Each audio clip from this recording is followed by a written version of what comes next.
c'est un peu introductoire, peut-être, une présentation un peu plus théorique sur des aspects sous-jacents du point de vue de l'attachement et notamment la désorganisation de l'attachement, leur lien avec la dissociation et le psychotrauma. Plus en détail, je vais d'abord faire, une approche introductoire pour approfondir, les questions de trauma, de la dissociation, évoquer certains mécanismes défensifs impliqués dans ces processus et les mettre en lien avec chacun des styles, de l'attachement pour après finir avec une petite, conclusion. L'attachement, est depuis le début, articulé avec la santé mentale évidemment, puisque dès très tôt, Bowlby associait le développement favorable de l'attachement, à cette qualité de la santé mentale et il soulignait l'importance de distinguer, un développement favorable d'un défavorable, et de l'importance alors de connaître les conditions qui favorisent l'un ou l'autre. Parce qu'il postulait qu'une réponse adaptée et efficace aux signaux du bébé était, associée, à la sécurité de l'attachement. On a fait aussi des très tôt le lien avec l'attachement et la psychopathologie. Pendant un certain temps, on a un peu cherché des liens, plus directs entre les styles et la psychopathologie, ce qui n'est pas toujours nécessairement confirmé puisque la psychopathologie est multifactorielle évidemment. Mais on sait que certains modes dysfonctionnels de la régulation précoce, prédisposent les individus à des types, spécifiques de comportements symptomatiques, à certaines perturbations, notamment dans le cas des patterns insécures. On sait qu'ils peuvent augmenter la vulnérabilité à certaines symptomatologies dépressives, à la qualité du rapport de l'individu, pour faire face à des expériences de perte et de séparation. Et après, ce qui était plus robuste, effectivement, dans l'établissement de ce lien avec la psychopathologie, c'était les liens entre l'attachement désorganisé, et le fait que l'impossibilité qu'il a de maintenir une stratégie d'attachement cohérente lui fasse manifester parfois certains comportements, symptômes qui ressemblent à des états de transe bizarres un peu dans l'expression comme on associe actuellement. Déjà, j'avance un peu avec l'idée de certains comportements dissociés. Donc, effectivement, l'attachement désorganisé est associé à plus de risques psychopathologies diverses et très spécifiquement de type dissociatif et à des troubles de la personnalité borderline. Dans des situations effectivement de conflits précoces ou de menaces, ce qu'on a appris, c'est que les enfants désorganisés excluent certains aspects de l'expérience affective, empêchant le développement d'une organisation du self de façon cohérente et de l'image qu'il a des autres dans les relations. Ce qui nous mène alors à comprendre que dans des situations de trauma, ces enfants ont la tendance à utiliser des modèles de déconnexion de stimuli préalablement établis qui sont activés par un élément perturbateur, euh, mais qui aussi, c'est pas ça que je veux dire, qui sont un élément perturbateur qui interfère dans la qualité du suivi aussi, et donc dans les traitements cognitifs et émotionnels qu'il fait de l'information, ce qui le rend encore davantage vulnérable parce que son organisation psychique est nuit par ces mécanismes. Et après, on comprend bien que même pour les suivis, les interventions, ça devient plus compliqué.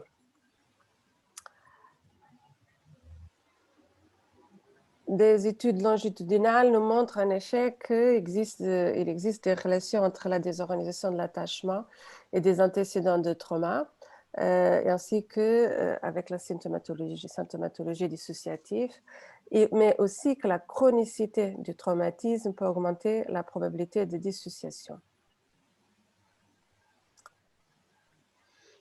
Alors, si on approfondit un peu et cherche à comprendre le lien entre l'attachement et le stress, on sait que le système d'attachement peut être activé dans de nombreuses situations et qu'il est effectivement étroitement lié à la régulation du stress. Dans des relations d'attachement parent-enfant, on sait quels sont les systèmes relationnels les plus importants dans cette régulation de l'état des stress, parce qu'elle est liée à la régulation de la peur de l'enfant au début de la vie. Et les études sur la réponse au stress des enfants avec l'attachement désorganisé nous montrent effectivement des taux plus élevés de sécrétion de cortisol et plus durable, une sécrétion plus durable aussi, chez les enfants désorganisés, plus que chez les enfants sécures, si on les compare à des enfants sécures. Quand nous sommes dans des situations d'indisponibilité du caregiver et de cette régulation interactive, on sait que l'enfant il est exposé à ce qu'on appelle des traumatismes cachés, hidden trauma, comme on retrouve dans la littérature, qui sont, je les appelle parfois aussi mini multi-traumas, qui sont très subtils mais répétitifs et qui, par un effet de cumul, ont des conséquences physiologiques équivalentes à des événements menaçants graves, soit et chez l'enfant et chez l'adulte, et continuent à contribuer à la dérégulation précoce des réponses au stress. Et tout ça est médiatisé par l'axe limbique hypothalamo-pituitaire adrénocortical. Voilà, très long mot. Alors, la désorganisation et les processus dissociatifs, c'est une thématique qui a été plus récemment explorée, même si évoquée déjà depuis quelques années maintenant. Il manque encore une littérature plus robuste par rapport aux tests empiriques de ces spéculations parfois théoriques et issues de nos réflexions théoriques, mais de notre expérience clinique aussi. Mais on a, à mon avis, mon opinion est qu'il manque encore des données empiriques qui soutiennent d'autant plus ces positions. Mais ce qu'on sait, c'est alors que l'attachement ce qu'on pense qu'il se passe, c'est que l'attachement désorganisé implique justement dans l'esprit de l'enfant la construction précoce de représentations qui sont plutôt conifiées de l'image de la relation d'attachement et de la figure parentale. Elles sont des représentations qu'on dit multiples, donc plusieurs, mais incohérentes, donc que ne donnent pas une image cohérente à l'enfant de ce qu'est cette relation d'attachement et cette figure d'attachement liée aux réponses qu'elle peut prodiguer qui sont souvent incohérentes. Donc cela fait qu'il construit des représentations d'attachement désagrégées, des aspects de la réalité et qui altèrent la qualité de développement métacognitif du sujet. Donc il ne peut pas organiser toute cette information à un niveau d'abstraction plus élevé ou inférer des règles de la relation et construire un modèle interne opérant d'attachement cohérent, comme c'est le cas pour les stratégies sécures et insécures, ambivalents, résistants.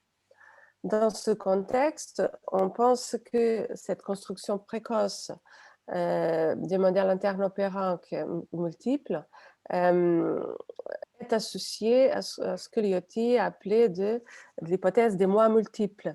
Donc, l'enfant, il va se construire des représentations de soi et de l'autre au sein de cette relation qui est unique, mais ce sont des représentations multiples et incompatibles et qui donc ne peuvent pas être intégrées à un seul modèle complexe, comme c'est la réalité des modèles d'attachement, mais qui est cohérent.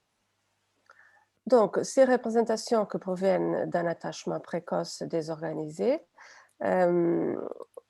laissent l'enfant dans la possibilité d'échapper à l'émotion douloureuse, à moins qu'il clive et donc il évite d'entrer en contact avec ce contenu. Et par cet effort défensif qu'on va voir un peu plus tard, cela le laisse dans l'incapacité de s'appuyer sur des structures de signification, donc d'attribution de sens de ce qui est en train de se passer avec lui dans la relation, qui soient cohérentes. Et donc, Et donc, l'assimilation de l'expérience devient de façon plus appuyée sur le réel et plus compliquée. On sait que dans la construction d'expériences relationnelles, en raison de cette non-intégration de leur représentation précoce d'attachement désorganisé, les sujets activent leur système d'attachement en fonction des situations, selon leurs différentes images de soi et de l'autre. Parce qu'on sait que même les parents des enfants désorganisés ne sont pas tout le temps effrayants, perturbants. Donc, s'ils ne sont pas dans des situations de stress, ils activent un modèle de l'image du parent comme protecteur, soignant. Mais quand il a la moindre activation du stress, il saute pour un modèle défensif déjà, où ils doivent se protéger de cet adulte, ou alors le protéger s'il est plutôt fragile, démuni pour le protéger à lui, sans être à sa place d'enfant. Et ça va être important pour plus tard.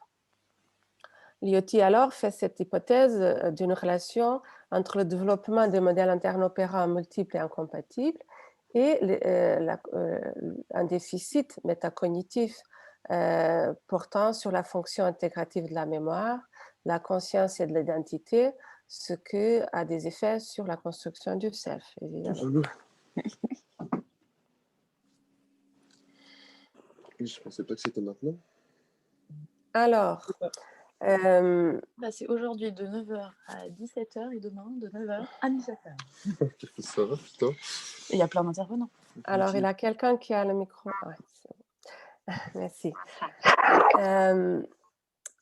Quand on réfléchit à la question du trauma de l'attachement et les processus défensifs qui sont mis en place dans ces mécanismes que je viens, qui sont derrière cette expression que je viens de vous décrire, on parle de trauma d'attachement ou trauma relationnel. On sait que quand un enfant est victime de relations de ce type-là, cela diminue sa capacité à utiliser les relations de soutien qu'il doit chercher auprès des figures d'attachement pour retrouver la sécurité. Et donc, ce qu'on sait actuellement, c'est que les parents maltraitants échouent à donner des informations sur ce qui arrive émotionnellement à l'enfant, donc ils ne nous aident pas à reconnaître ce qui se passe émotionnellement avec eux-mêmes. Ils échouent aussi à donner du sens, à aider l'enfant à comprendre ce qui est en train de se passer. Et après, conséquemment, ils ne nous aident pas à la régulation émotionnelle. Dans les situations d'attachement désorganisé, en fait, on sait que ces enfants développent un état de dérégulation chronique. Ceci parce que leur système d'attachement est activé en permanence et donc mettent en place un arrangement défensif qu'on nomme d'exclusion défensive et que je vais développer un peu plus d'ici à quelques instants. Ceci est dû au fait que la figure d'attachement est à l'origine de l'activation de la peur. Et donc, non seulement quand l'enfant est activé dans le système d'attachement, il ne peut pas utiliser la figure d'attachement pour apaiser son système d'attachement. Comme il ne peut pas compter sur la figure d'attachement, l'enfant va alors développer ses propres stratégies défensives afin de gérer le stress ou les sentiments de vulnérabilité, de peur et de danger qu'il peut ressentir à un certain moment. Alors, quand on parle de stratégie défensive, on parle de stratégies, dans ce cas, appliquées à la désorganisation de l'attachement, qui ont l'objectif de maintenir hors de la conscience la pensée douloureuse que la figure d'attachement, en fait, ma figure d'attachement, elle ne joue pas son rôle, elle ne me rassure pas, elle ne me protège pas, au contraire, elle peut m'effrayer. Et donc, comme c'est trop douloureux et insupportable de se construire une image de la figure d'attachement que doit, comme fonction presque principale, lui, justement, jouer ce rôle de protection, l'enfant développe ces mécanismes d'exclusion défensive. Bowlby définissait l'exclusion défensive comme une stratégie adaptative, majoritairement non consciente, qui permet à l'individu de survivre à des expériences de menace et d'anxiété majeure, au moins à très court terme. C'est-à-dire c'est un mécanisme adaptatif qui a un bénéfice à court terme, ça a une fonction à court terme, mais qui effectivement à moyen long terme a un coût aussi.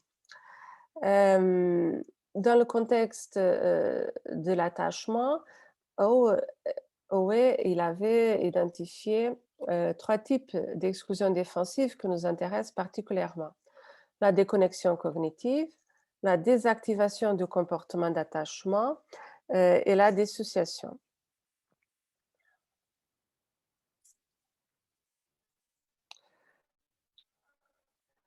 Ce qu'on sait, c'est que ces modèles d'exclusion défensive on pense qu'ils sont associés à chacun des types de patterns d'attachement, insécure ou désorganisé.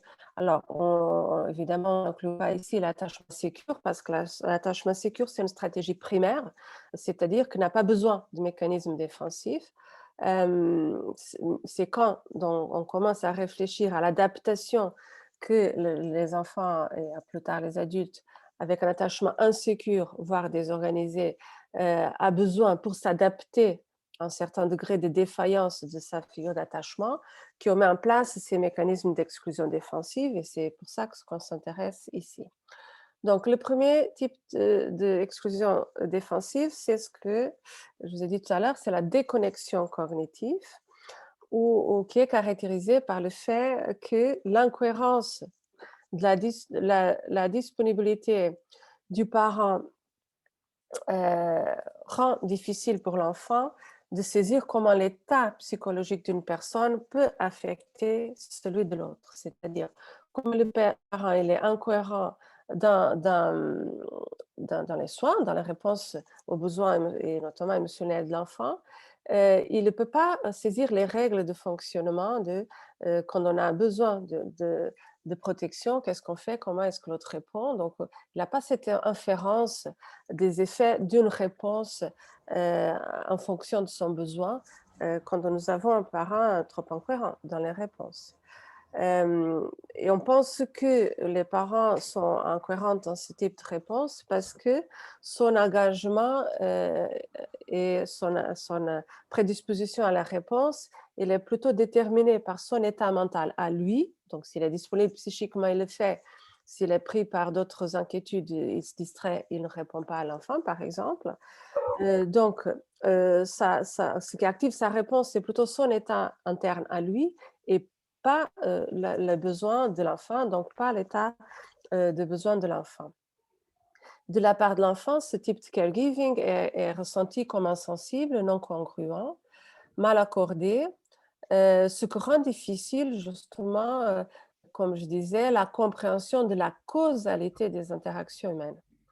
L'expérience relationnelle de l'enfant lui apprend plutôt que le seul moyen d'augmenter la probabilité de déclencher une réponse parentale est de hypersignaliser émotionnellement ses besoins afin qu'ils soient perçus. Et vous avez déjà compris, ça c'est plus typique des attachements ambivalents résistants chez l'enfant, préoccupé chez l'adulte. Mais on n'est pas ici, on ne parle pas ici de maltraitance, c'est un mécanisme défensif adaptatif à court terme qui a aussi un prix, mais qu'il faut que ça soit extrêmement sévère pour que ça devienne maltraitant.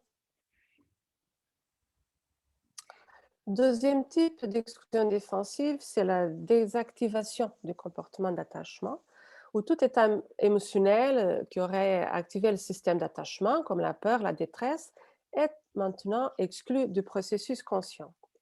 Les comportements, en conséquence, les comportements de recherche d'intimité, proximité sont minimisés, les attentes vis-à-vis des autres réduites, et la représentation mentale des autres comme indisponible, rejetant au moment de besoin,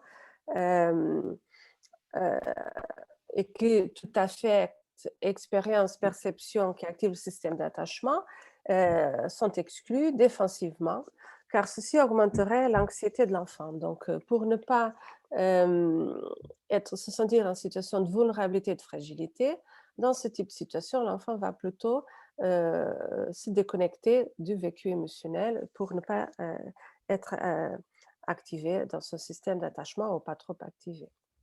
On supprime alors le sentiment intérieurement pour le minimiser dans son expression.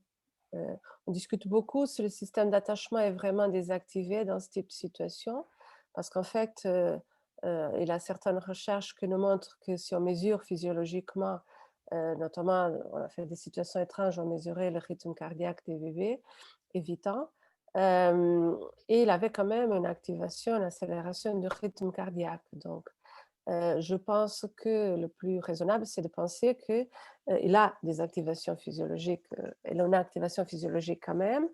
Heu, L'enfant, à travers ses mécanismes défensifs, n'active pas autant un certain un certain registre émotionnel, et c'est surtout la manifestation comportementale de son besoin qu'il apprend à ne pas activer. Donc, comment ça se fait? En fait, on pense qu'en rejetant l'importance et l'impact des sentiments négatifs et des expériences d'attachement négatifs, c'est une façon de minimiser cette activation émotionnelle. Donc, c'est pour ça que parfois, on voit que c'est dans les AI des adultes, ces types, ils ont une propension à idéaliser la fuite d'attachement pour ne pas, ils n'activent pas des mémoires négatives leur concernant. Et en fait, aussi, après, ils s'adaptent, ils dévalorisent l'importance des figures d'attachement et des relations d'attachement.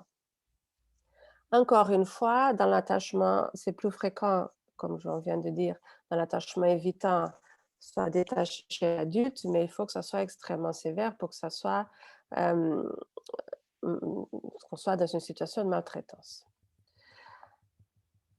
Alors, troisième type de l'exclusion défensive, ce sont des systèmes représentationnels ségrégés de la dissociation, où un enfant qui expérimente une parentalité particulièrement traumatique, d'abus, abandon, perte, traite l'information très douloureuse à propos de lui-même et de la figure d'attachement.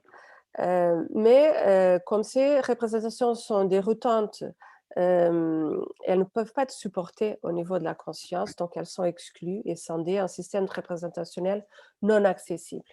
C'est ce qui caractérise l'attachement désorganisé. Et on sait que ces traumas relationnels précoces empêchent justement l'interconnexion des expériences. Les sensations corporelles, sentiments, pensées qui causent l'anxiété sont exclus de la conscience et sont associés à des expériences de dissociation. Ces états mentaux contradictoires sont alors maintenus dans des organisations parallèles, non intégrées les unes aux autres. Dans les traumas précoces, ces individus peuvent aussi ainsi présenter des inexplicables changements d'affect, souffrir de discontinuité des pensées, d'étranges changements d'expression faciale, de discours, comme vous connaissez bien. Mais il faut savoir que ça exige une grande quantité d'énergie psychique et qui peut justement mener, c'est ça qui oblique un peu à la dissociation à l'âge adulte plutôt, mais même si on peut voir quelques manifestations chez l'enfant déjà. D'autant plus que ces parents désorganisants ne se rendent pas compte quand ils sont dans des interactions de ce type-là, donc ils ne corrigent pas, ils ne soutiennent pas émotionnellement l'enfant quand il est dans ce type de situation. Dans des situations de stress peu intenses, l'enfant développe des stratégies plutôt contrôlantes, qu'on connaît aussi des 4-5 ans, comme évolution de la désorganisation de l'attachement, contrôlante punitif, caregiving compulsif, où le modèle conscient de celui est d'un soi indépendant, continu, fort, et où l'enfant tente de se débarrasser des représentations d'un soi vulnérable. Mais quand le stress est plus intense, on observe le déclenchement extrême dans des situations de déclenchement extrême par les événements, cela active l'une des représentations non intégrées de ce qu'il peut attendre de la figure d'attachement. Et là, on voit des effondrements, des crises, des organisations, des crises de colère, des expressions de ce type-là. Donc, en fait, ce qui se passe, c'est que l'individu alterne alors de manière imprévisible entre des comportements désorganisés qui échappent au contrôle, euh, parce qu'on pense que dans ce type de situation, il a des déclencheurs externes de la relation ou alors internes des mémoires, des souvenirs qui activent des expériences traumatiques anciennes qui le font perdre le contrôle. Et alors, l'enfant, le sujet, il est face, même chez l'adulte, à une peur violente et catastrophique. Il manifeste alors un comportement effrayé ou effrayant. Et l'autre, il est vécu comme hostile, rejetant, dangereux, abandonné. Donc, l'apaisement du système d'attachement est d'autant plus compliqué. Quand il est sous des stress plus modérés, ce qui sont activés, ce sont des stratégies organisées contrôlantes, comme je disais, où il a une représentation de soi plus fort, où l'enfant cherche à dominer les interactions en ayant compulsivement recours à des capacités propres de hypercompliance ou d'inversion de rôle, notamment contrôlant punitif. On voit ça beaucoup dans les troubles du comportement.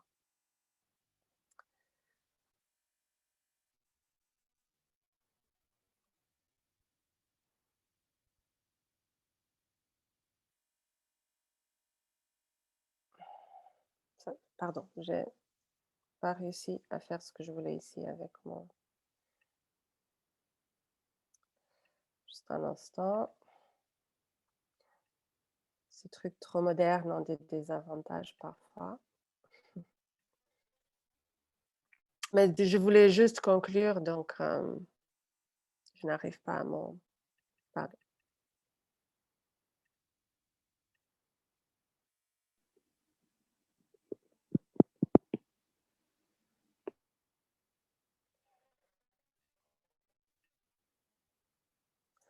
Voilà, ma petite conclusion. Ceci dit, alors,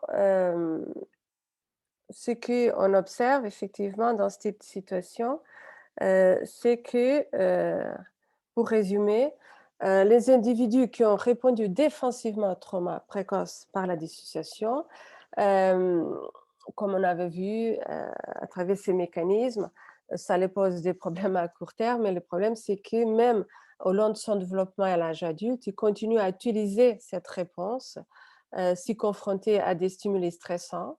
Et d'autant plus que le trauma précoce, il a la tendance à s'associer à des traumatismes relationnels ultérieurs, donc ça va faire un cumul d'expériences de ce type-là.